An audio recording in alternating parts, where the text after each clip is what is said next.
Hey, what's up guys, and welcome back to another Fallout 4 Mods Weekly. Sadly, the state of Fallout 4's Nexus this week is pretty barren, with the Hot Mods section offering only AI art mods, 90% of which are nude mods, so there's not a whole lot going on there, but I did dig through some of the recent releases and find some cool stuff to showcase this week, but they're all gun mods. That being said, some of these are really cool, boasting some interesting new custom animations, and none of these weapons are quite alike, and there's some pretty cool stuff to show off. So without further ado, let's go ahead and jump right in with the first mod, which is the Requiem classified armory Wunderwaffe DG2.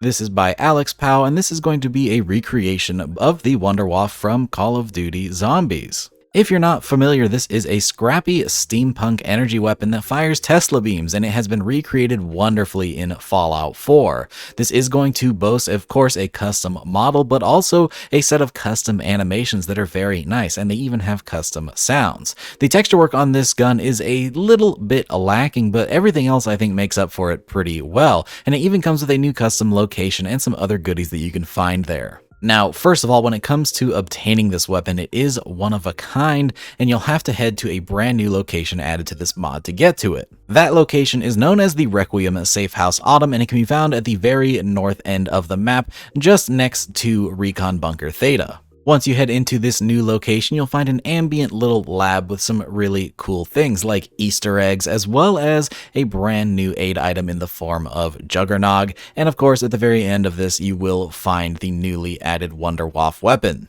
Once you get your hands on this thing, you will need to get some ammo for it. Now, it does use its own custom ammo type, and the way you get that is by crafting it over at the chemistry station, though you can also craft the newly added Juggernog soda too. If you do decide to take this Juggernog soda, it will give you a damage resistance as well as a nice bonus to your strength. Now, altogether, this is a very simple weapon mod in terms of its performance. It is a pretty simple Tesla rifle, and it has 0 attachments over at the weapons workbench. It is not modifiable, but it does have some really cool animations and sounds, which I'll go ahead and show you now before we move on to the next mod.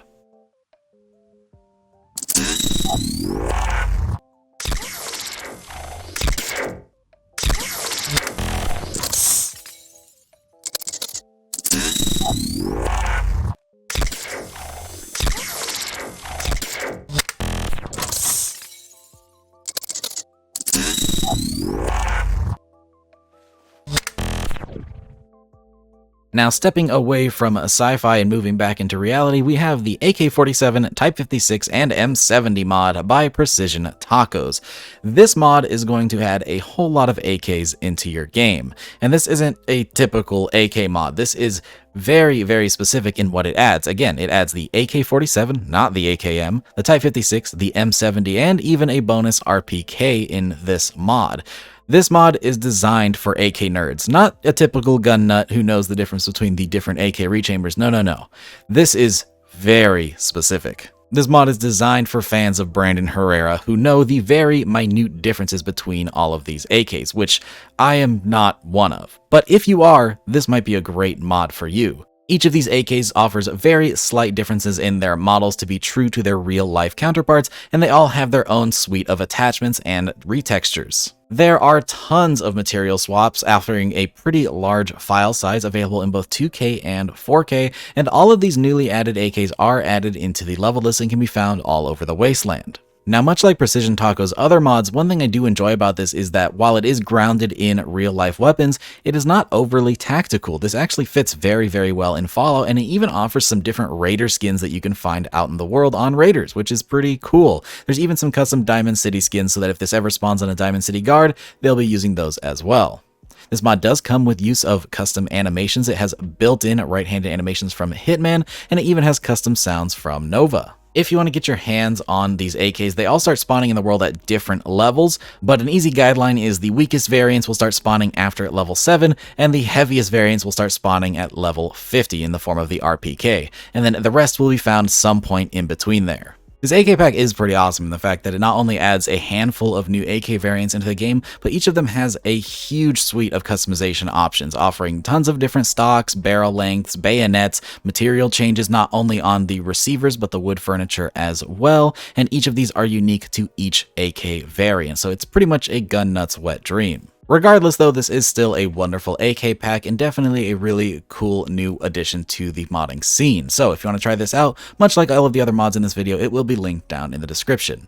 I'll go ahead and show off the animations now, just in case you somehow haven't seen Hitman's right-handed animations, but also a chance to look at the custom sounds included in this mod as well.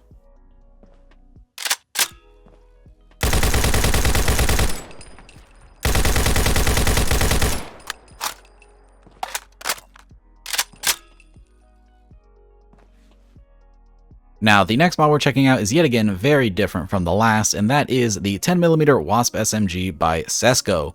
This is going to add a top-fed 10mm SMG into the game with a good bit of customization options. It's got a very, very unique design and utilizes the plasma rifle animations from the vanilla game for a very interesting mag feeding system. Pretty similar to that of a P90, but with a kind of different aesthetic going on. This uses a lot of vanilla meshes, but all with their own custom retextures that make this thing look pretty unique. Additionally, there's a ton of options over at the weapons workbench to recolor this thing with tons of different camo and color options, including different faction paints. There's also a good bit of customization in the form of sights and muzzle attachments, but no stocks, which is pretty interesting for a weapon like this. If you would like to get your hands on this thing, it is actually added to the level list and can be found on gunners after level 5. Beyond that, this is a pretty simple weapon mod. Again, no custom animations, no fancy bells or whistles, but it is a very interesting one with a unique design that I think makes it stand out from other weapons available on the Nexus. This isn't Sesco's first rodeo when it comes to manipulating vanilla meshes, and this is definitely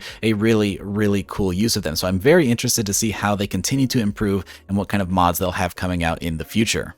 Since this is using vanilla animations, we'll go ahead and skip over the animation showcase and move right on to the next mod, which is the Vulcan Cannon, a minigun standalone by Spadey. This is going to add a brand new heavy weapon into the game, which is a new, very unique looking minigun. You may recognize the design as this is a direct reference to TF2. Now, this is Spadey's first standalone weapon release, and I gotta say, it's pretty nice for a new heavy weapon. This minigun is chambered in 5.56 as opposed to 5mm like the vanilla game, and offers a bit of a higher damage, so this is definitely effective as a much better minigun than what's available in vanilla. Not only that, it also comes with far more attachments, including various different barrel lengths with some pretty interesting quirks, as well as a handful of new scope add-ons, including a newly modeled iron sight, as well as a couple of long scopes, which are not available for the vanilla minigun. One thing this minigun definitely has that helps it stand out is the gigantic size of some of the extended barrels. It looks like you're carrying something that should only be allowed for power armor,